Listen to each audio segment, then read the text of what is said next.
தேவனை மறுதலிப்பது கூட பாவம் தான் இல்லையா? அவன் இயேசுவை மறுதலிச்சான், அது பாவம். அதனால அந்த பாவத்திற்கு அவன் மனம் கசந்து அழுகிறான். நீங்க கூட யாரையாவது ரொம்ப தெரிஞ்சவங்கள எனக்கு தெரியவே தெரியாதுன்னு சொல்லிட்டீங்கன்னா அவங்க மனசு எவ்வளவு வேதனைப்படும்.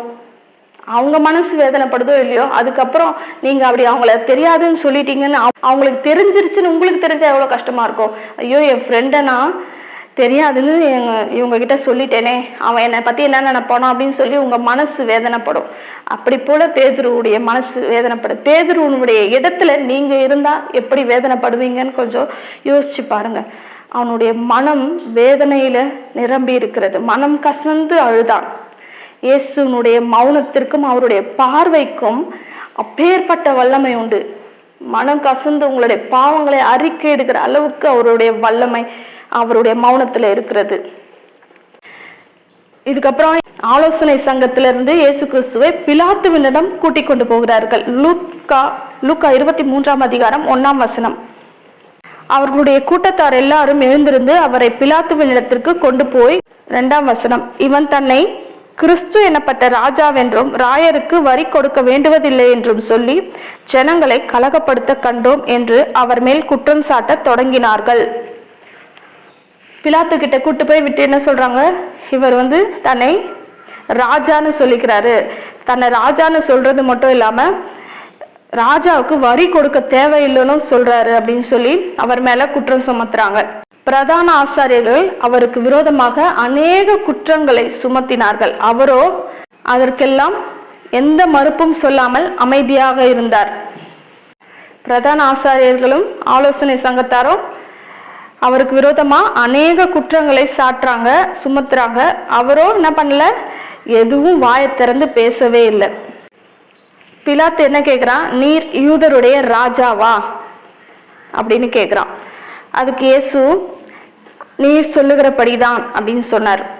மத்தேயு 27ஆம் அதிகாரம் 12ஆம் வசனம், பிரதான ஆசாரியரும் மூப்பரும் அவர் மேல் குற்றம் சாட்டுகையில் அவர் மாறுத்தரம் ஒன்றும் சொல்லவில்லை. 13, அப்பொழுது பிலாத்து அவரை நோக்கி, இவர்கள் உன்மேல் எத்தனையோ குற்றங்களை சாட்டுகிறார்களே, நீ அவைகளை கேட்கவில்லையா என்றான். 14, அவரோ ஒரு வார்த்தையும் மாறுத்தரமாக சொல்லவில்லை. அதனால் தேசாதிபதி மிகவும் ஆச்சரியப்பட்டான்.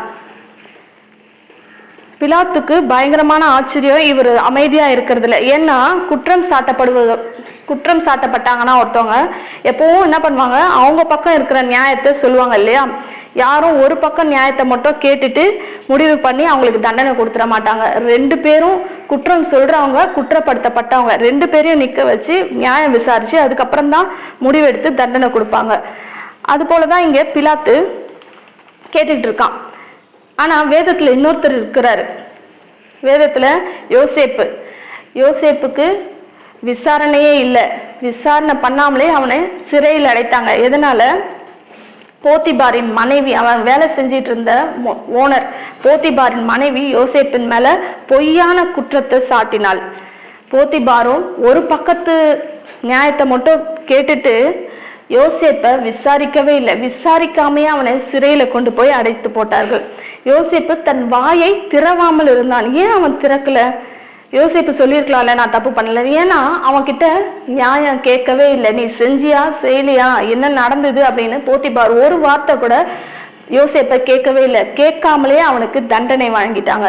ஆனா எப்பவுமே ஒருத்தர் மேல குற்றம் சொன்னாங்கன்னா 2 பக்கமும் நியாயம் விசாரிச்சுட்டு அதுக்கப்புறம் தான் தீர்ப்பு கொடுக்கணும் இல்லையா. ஆனா இவங்க என்ன போத்திபார் என்ன பண்ணா, தன் மனைவி குற்றம் சொல்றான் அப்படின்ற ஒரே காரணத்துக்காக யோசேப்புக்கு விசாரணையே இல்லாமல் தண்டனை கொடுத்தாங்க இல்லையா. அது போல ஆனா இங்க பிலாத்து இயேசுவிடத்துல விசாரிக்கிறான், என்ன நடந்தது நீ சொல்லு, இவங்க இவ்வளவு குற்றங்களை சொல்றாங்களே, நீ எதுவும் சொல்ல மாட்டியா அப்படின்னு சொல்லும் போது இயேசு தமது வாயை திறவாதிருந்தார். பிலாத்துக்கு ஆச்சரியமா இருக்கு, என்னடா இந்த மனுஷன், எப்பவுமே யாரும் இந்த மாதிரி நிக்க மாட்டாங்க. ஒண்ணு நான் செஞ்சேன்னு ஒத்துக்குவாங்க, இல்ல நான் செய்யலன்னு சொல்லுவாங்க. இவர் 2மே சொல்ல மாட்டாரு, எதுக்குமே அமைதியா மௌனமா இருக்கிறாருன்னு சொல்லி பிலாத்துக்கு ஒண்ணுமே புரியல. இப்போ பிரதான ஆசாரியர்கள்லாம் அநேக குற்றங்களை சாட்டினாங்க இல்லையா, அதுக்கு இயேசு பதில் எதுவும் சொல்லல. அதனால அந்த மௌனம் பிலாத்துக்கு என்ன தெரிய வருது, இவர் குற்றம் எதுவும் செய்யலன்றது அவனுக்கு தெரிய வந்துருச்சு. அவர் மேல எந்த குற்றமும் இல்லை, நான் அவளை விடுதலை பண்றேன் அப்படின்னு பிலாத்து சொன்னாலும் அவங்க விட மாட்டாங்க. அதனால பிலாத்து என்ன பண்ணா, இவரை பிலாத்துக்கு ஒண்ணுமே புரியல என்ன பண்றதுன்ட்டு. சரி, இவர் கலிலேயன்னு சொல்றாங்களே, கலிலேயன்னு சொன்னா கலிலேயனுக்கு அதிபதி ஒருத்தர் இருக்கிறார். யாரு? ஏரோது. ஏரோது கிட்ட அனுப்புவோம். ஏரோது அவர் என்ன தண்டனை கொடுக்குறாரோ கொடுத்துட்டோம் அப்படின்னு சொல்லிட்டு ஏரோது கிட்ட அனுப்பி வைக்கிறான் பிலாத்து. ஏன்னா இவனுக்கு கன்ஃபியூஸ் ஆயிடுச்சு, என்ன பண்றதுன்னு தெரியல. அதனால ஏரோது கிட்ட அனுப்பிச்சா அவர் எதனா முடிவு பண்ணிக்கிட்டோம்னு சொல்லி அனுப்புறான். இது லூக்கா 23ஆம் அதிகாரம் 8-9 ஆகிய வசனங்கள்ல இருக்கு. ஏரோது இயேசுவை குறித்து அதிகமா கேள்விப்பட்டிருக்கிறான். அவனும் இயேசுவை பார்க்கணும்னு ரொம்ப ஆசையா இருக்கிறான். இயேசுவை எதுக்காக பார்க்கணும்னு ஆசையா இருக்கிறான்? அவர் செய்த அடையாளங்களும் அற்புதங்களையும் அதிகமா கேள்விப்பட்டிருக்கிறான். அதை பார்க்கணும்னு ஆசைப்படுறான். எதை பார்க்கறான்? ஆசைப்படுறான், அவர் செய்யற அடையாளங்களை பார்க்கறதுக்கு ஆசைப்படுறான். அதனால அவரை பார்த்தோன்னு ரொம்ப சந்தோஷப்பட்டு அவர்கிட்ட போயிட்டு நிறைய கேள்வி கேட்கிறான். அவன் என்ன கேள்வி கேட்டான்னு தெரியல, ஆனா அதிகமான கேள்வி கேட்கிறான். ஆனா அவர் ஒரு வார்த்தைக்கும் பதிலே சொல்லல. லூக்கா 23:9 வசனம் மட்டும் வாசிக்கிறேன். அநேக காரியங்களை குறித்து அவரிடத்தில் வினாவினான். அவர் மறுமொழியாக அவனுக்கு ஒன்றும் சொல்லவில்லை. அவர் தமது வாயை திறவாதிருந்தார். அவர் ஒரு வார்த்தை கூட அவனுக்கு விளக்கம் சொல்லவில்லை. ஏன்னா அவர் ஒரு பெரிய காரியத்துக்காக போயிட்டு இருக்காரு. இவன் என்ன காரியத்தை குறித்து கேள்வி கேட்டான்னு தெரியல. இவனோட கேள்விகள்லாம் அவருக்கு பிரயோஜனமான கேள்விகளா தெரிஞ்சிருக்காது. அதனால ஒரு வார்த்தை கூட அவன் இடத்துல பேசாமல் அமைதியாக இருந்தார் அந்த இடத்துல கிறிஸ்து. அதனால ஏறதுக்கும் என்ன பண்றதுன்னு தெரியல. என்ன பண்ணாங்க?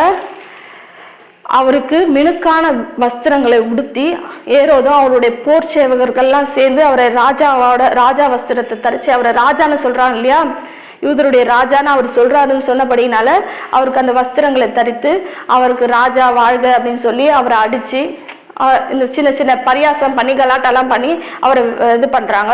ஆனாலும் எல்லா செய்கைகளுக்கும் அவர் தமது வாயை திறவாமல் அமைதியாக இருந்தார். அப்போ ஏரோது மறுபடியும் பிலாத்துக்கிட்டே அமுச்சு வச்சிடறாரு.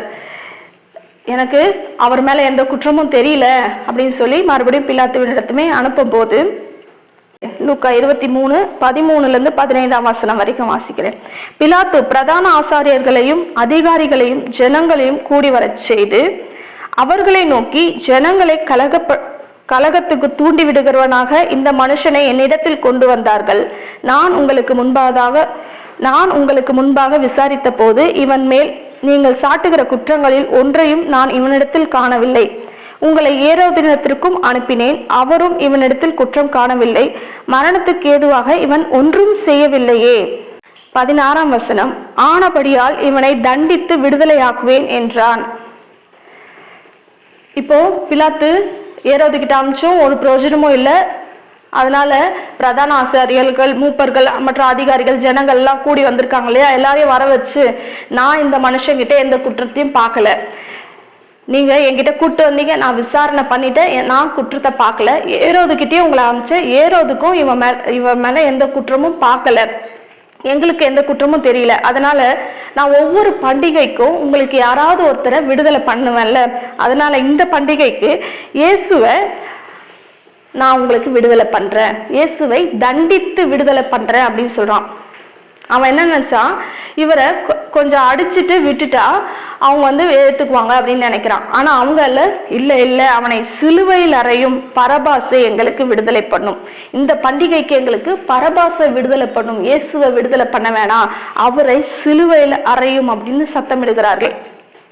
யோவான் 19:1-3 வரை வாசிக்கிறேன். அப்பொழுது பிலாத்து இயேசுவை பிடித்து வாரினால் அடிப்பித்தான். போர்ச்சேவகர் முள்ளுகளினால் ஒரு முடியை பின்னி அவர் சிரசின் மேல் வைத்து சிவப்பான ஒரு அங்கியை அவருக்கு உடுத்தி, யூதருடைய ராஜாவே வாழ்க என்று சொல்லி அவரை கையினால் அடித்தார்கள். இப்போ பிலாத்து அதாவது தண்டித்து விடுதலை ஆக்குவேன்னு சொன்னால, அதனால அவரை கூட்டு போய் வாரினால அடிக்க சொல்றான். அவரை வாரினால அடிச்சு அவர் தலையில முள் கிரீடத்தை வச்சு அவருக்கு அந்த ராஜாவோட ட்ரெஸ்ஸை போட்டு அவர் காலில் கீழே விழுந்து ராஜாவை, யூதருடைய ராஜாவே வாழ்க அப்படின்னு சொல்லி அவரை கிண்டல் பண்ணி அவர் ஒரு கோலை வச்சு தலையில அடிச்சு ஒரு ராஜாவை போல சிங்காரிச்சு, ராஜாவை போலனா அவருடைய ட்ரெஸ் போடாம ராஜாவோட ட்ரெஸ்ஸை போட்டு தலையில முள் கிரீடத்தை வச்சு பண்றாங்க. அதுக்கப்புறமா அந்த ட்ரெஸ்ஸை கழட்டிட்டு அவரை வாரினால அடிக்கிறாங்க. அடிச்சு அதுக்கப்புறம் ரத்தம் சொட்ட சொட்ட அவரை வெளியில கூட்டு வந்து நிக்க வைக்கிறாங்க. அவரை பார்த்த உடனே மறுபடியும் இவனை சிலுவையில் அறையும், இவனை சிலுவையில் அறையும்னு சொல்லி மறுபடியும் அதிகமா கத்துறாங்க. அவ்வளோ அடி அடிச்சு அவரை ரத்த சொட்ட சொட்ட கூட்டு வந்து நிறுத்துறான் பிலாத்து. இவங்க முன்னாடி சரி போதும் விட்டுட சொல்லுவாங்க அப்படின்னு பார்த்தா அவங்களுக்கு விட மனசு இல்லை. இவனை சிலுவையில் அறையும், ஏன்னா அவரை கொலை செஞ்சிடணும், அவர் உயிரோட திரும்ப வரவே கூடாது அப்படின்ற எண்ணம் தான் இந்த யூதர்களுக்கு அதிகமா இருந்தது. அவரை கொலை செய்யும் அப்படின்னு சொல்லி அதிகமாய் சத்தம் போட்டார்கள். அப்போ மத்தேயு 27ஆம் அதிகாரம் 17ஆம் வசனம், பொறாமையினாலே அவரை ஒப்பு கொடுத்தார்கள் என்று பிலாத்து அறிந்து. இப்போ பிலாத்துக்கு ஒரு விஷயம் புரிஞ்சிச்சு. இவ்வளோ அடி அடிச்சு கூட இவங்களோட ஆத்திரம் அடங்கலை, கோபம் தீரலைன்னு சொன்னா இவங்க சாதாரணமா இவரை கொண்டு வரல, பொறாமையினாலே இவரை ஒப்பு கொடுத்தார்கள் அப்படின்னு சொல்லி அவன் புரிஞ்சுக்கிட்டான். ஏன்னா இவங்க அவர் மேல சொல்ற குற்றம்லாம் ஒரு குற்றமே இல்லை. அவரை கொலை செய்கிற அளவுக்கு ஒரு குற்றம் கூட அவர் செய்யவே இல்லை. மரணத்துக்கு ஏதுவா ஒரு குற்றமும் செய்யல. இவனும் குற்றத்தை காணல, ஏரோதும் குற்றத்தை காணல. ஆனாலும் இவங்க அவரை சிலுவையில் அறையும் அப்படின்னு சொல்லும் போது அவர் வாயை திறக்காம அமைதியா இருந்தார். இயேசுவோ தமது வாயை திறவாதிருந்தார். தன்னுடைய அந்த குற்றங்களை சொல்றாங்களே அதுக்கு மறுப்பு எதுவும் சொல்லாம அமைதியாக இருந்தார். இயேசுவின் அந்த மௌனமே அவனுக்கு சத்தியத்தை விளங்க பண்ணியிருக்கிறது. இயேசுவின் அந்த மௌனமே பிலாத்துவுக்கு சத்தியத்தை வெளிப்படுத்துகிறது. என்ன? பொறாமையினாலே அவரை ஒப்பு கொடுத்தார்கள் என்ற சத்தியம் பிலாத்துவுக்கு விளங்கினது. அதை அவன் உணர்ந்துட்டான். அதனால அவரை அடித்து தண்டித்தால் எல்லாரும் அமைதி ஆயிடுவாங்கன்னு நினைச்ச அவங்க அமைதி ஆகல. அவரை சிலுவையில் அறையும் மறுபடியும் கத்திட்டே இருக்கிறாங்க. அதுக்கு பிலாத்து டென்ஷன் ஆயிட்டு என்ன சொல்றான், நீங்களே இவ்வளவு குற்றங்களை சொல்றீங்களே, நீங்களே கூட்டு போய் அவரை சிலுவையில் அரைஞ்சுக்கோங்க, நான் சிலுவையில் அறைய மாட்டேன், ஏன்னா எனக்கு ஒரு குற்றமும் தெரியல அப்படின்னு சொல்றான். என்ன ரீசன் சொல்றாங்க? யூதர்கள் என்ன சொல்றாங்க, எங்களுக்கு ஒரு நியாய பிரமாணம் இருக்கு. அந்த 7ஆம் வசனம் சொல்லுகிறது, யோவான் 19ஆம் அதிகாரம் 7ஆம் வசனம் சொல்லுகிறது, யூதர்கள் அவனுக்கு பிரதியுத்தரமாக, எங்களுக்கு ஒரு நியாய பிரமாணம் உண்டு, இவன் தன்னை தேவனுடைய குமாரன் என்று சொன்னபடியினால் அந்த நியாய பிரமாணத்தின்படி இவன் சாக வேண்டும் என்றார்கள். 8ஆம் வசனம், பிலாத்து இந்த வார்த்தையை கேட்ட பொழுது அதிகமாய் பயந்து. யூதர்கள் என்ன சொல்றாங்க, இவன் தேவனுடைய குமாரன்னு தன்னைத்தானே உயர்த்துகிறான், அதனால எங்க நியாயப்பிரமாணத்துல யாராவது இந்த மாதிரி செஞ்சா அவன் சாகப்பட வேண்டும் அப்படின்னு சொல்லும்போது பிலாத்துக்கு ரொம்ப பயம் வந்துருச்சு. ஏன்னா மத்தேயு 27ஆம் அதிகாரம் 19ஆம் வசனத்துல அவனுடைய மனைவி, பிலாத்துனுடைய மனைவி அவரிடத்துல சொல்லும் போது, இந்த மனுஷன் ரொம்பவே நீதிமான், இந்த மனுஷனுக்கு நீங்க தீங்கு எதுவும் செஞ்சிடாதீங்க, ஏன்னா இவர் நிமித்தம் நான் என் சொப்பனத்துல மிகவும் பாடுபட்டேன் அப்படின்னு சொல்லிட்டு போயிடுறா. யாரு? இயேசு நீதிமானன்ட்டு புறஜாதி பிலாத்துனுடைய மனைவி சொல்லிட்டு போறா. அதனால இவனுக்கு ரொம்ப அதிகமா பயத்துல இருக்கிறான் பிலாத்து. ஏன்னா இவருக்கு மரண தண்டனை கொடுத்துட்டா அந்த பழியும் பாவமும் அவன் மேலேயும் அவன் குடும்பத்து மேலேயும் வந்துருமோ அப்படின்ற ஒரு பயத்துல அவன் இருக்கிறான். சரி, எப்படியாவது இவரை நம்ம விடுதலை பண்ணிடணும். அவ சொல்லிட்டா இல்லையா, எந்த தீங்கும் செய்யக்கூடாதுன்னு அவ மனைவி சொன்னபடினால எப்படியாவது இவரை விடுதலை ஆக்கணும் அப்படின்னு சொல்லிட்டு மறுபடியும் இயேசுவின் இடத்துல போய் பேசுறான். நீ ஏதாவது என்கிட்ட கொஞ்சம் பேசு, நீ ஏதாவது பேசுனா நான் உன்னை விடுதலை செய்ய முடியும், உனக்கு தெரியாது. அப்பவும் இயேசு என்ன பண்ணல, ஒரு வார்த்தையும் பேசாமல் இருந்தார். யோவான் 19ஆம் அதிகாரம் 9, 10 அந்த 2 வசனங்களையும் நான் வாசிக்கிறேன். மறுபடியும் அரண்மனைக்குள்ளே போய் இயேசுவை நோக்கி, நீ எங்கே இருந்து வந்தவன் என்றான். அதற்கு இயேசு மாறுத்தரம் ஒன்றும் சொல்லவில்லை. அப்பொழுது பிலாத்து, நீ என்னோட பேசுகிறதில்லையா? உன்னை சிலுவையில் அறைய எனக்கு அதிகாரம் உண்டென்றும் உன்னை விடுதலை பண்ண எனக்கு அதிகாரம் உண்டென்றும் உனக்கு தெரியாதா என்றான். அவர் எதுவுமே பேசாம இருக்கிறபடினால் அவன் என்ன சொல்றான், உன்னை சிலுவையில் அறையவும் எனக்கு அதிகாரம் உண்டு, உன்னை விடுதலை பண்ணவும் எனக்கு அதிகாரம் உண்டு அப்படின்னு தெரியுமா தெரியாதா? என்கிட்ட எதனா பேசு, நான் உன்னை விடுதலை பண்றேன் அப்படின்னு சொல்லும் போது இயேசு என்ன சொல்றாரு? 11ஆம் வசனத்துல இயேசு பிரதியுத்தரமாக, பரத்திலிருந்து உமக்கு கொடுக்கப்படாதிருந்தால் என் மேல் உமக்கு ஒரு அதிகாரமும் இராது, ஆனபடியினாலே என்னை உம்மிடத்தில் ஒப்பு கொடுத்தவனுக்கு அதிக பாவம் உண்டு என்றார். அவர் என்ன சொல்லிட்டாரு, இயேசு இவன் நினைச்சுக்கிட்டு இருக்கான் எல்லா அதிகாரமும் அவங்கிட்ட இருக்குதுன்ட்டு பிலாத்து. ஆனா இயேசு சொல்றாரு, பரத்திலிருந்து வழங்கப்படாவிட்டால், பரத்திலிருந்து கொடுக்கப்படாவிட்டால் உம்மால ஒண்ணுமே முடியாது, உங்ககிட்ட எந்த அதிகாரமும் இல்லை அப்படின்றத போல சொன்ன உடனே பிலாத்துக்கு பயங்கர கோபம். 12ஆம் வசனம். அது முதல் பிலாத்து அவரை விடுதலை பண்ண வகை தேடினான். யூதர்கள் அவனை நோக்கி, இவனை விடுதலை பண்ணினால் நீர் ராயனுக்கு சிநேகிதன் அல்ல, தன்னை ராஜாவென்கிறவனோ அவன் ராயனுக்கு விரோதி என்று சத்தமிட்டார்கள். பிலாத்து ரொம்ப அதிகமா பிரயாசப்படுறாரு இயேசுவை விடுதலையாக்க. ஏன்னா அவர் சொல்லிட்டார்ல, இயேசு உனக்கு அதிகாரமே கிடையாது, எனக்கு என்னுடைய அதிகாரம்லாம் எங்க இருக்கு, பரத்துல இருக்கு, அவர் பிதாவாகிய தேவன் உத்தரவு கொடுத்தாதான் உன்னால என்னை சிலுவையிலே அறைய முடியும் அப்படின்றத போல அவர் சொன்னதுனால பிலாத்து தன்னுடைய அதிகாரத்தை காட்டணும்னு நினைச்சு எவ்வளவு பிரயாசப்படுறான் அவரை விடுதலை பண்றதுக்கு. மறுபடியும் யூதர்களை போய் பேசுறான் அவரை விடுதலை பண்ண. ஆனாலும் அவங்க என்ன சொல்லிட்டாங்க, கடைசியா நீர் அவனை விடுதலை பண்ணீங்கன்னு சொன்னா ராயனுக்கு நீர் விரோதி. அவன் தன்னை ராயன்னு சொல்றான், அப்ப அவன் ராயனுக்கு விரோதி தானே, நீர் அவனை விடுதலை பண்ணினா அப்ப நீயும் ராயனுக்கு விரோதின்னு நாங்க போய் ராயன் கிட்ட சொல்லிடுவோம் அப்படி. அப்போ என்ன ஆயிடும், இவனோட பதவிக்கே வேட்டு வச்சிருவாங்க மொத்தமா.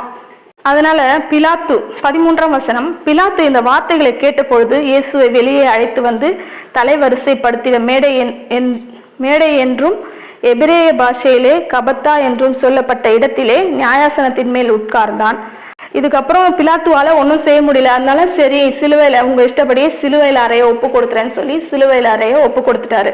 இப்போ இயேசுவை சிலுவையில அறையும்படியா கொண்டு போகிறார்கள்.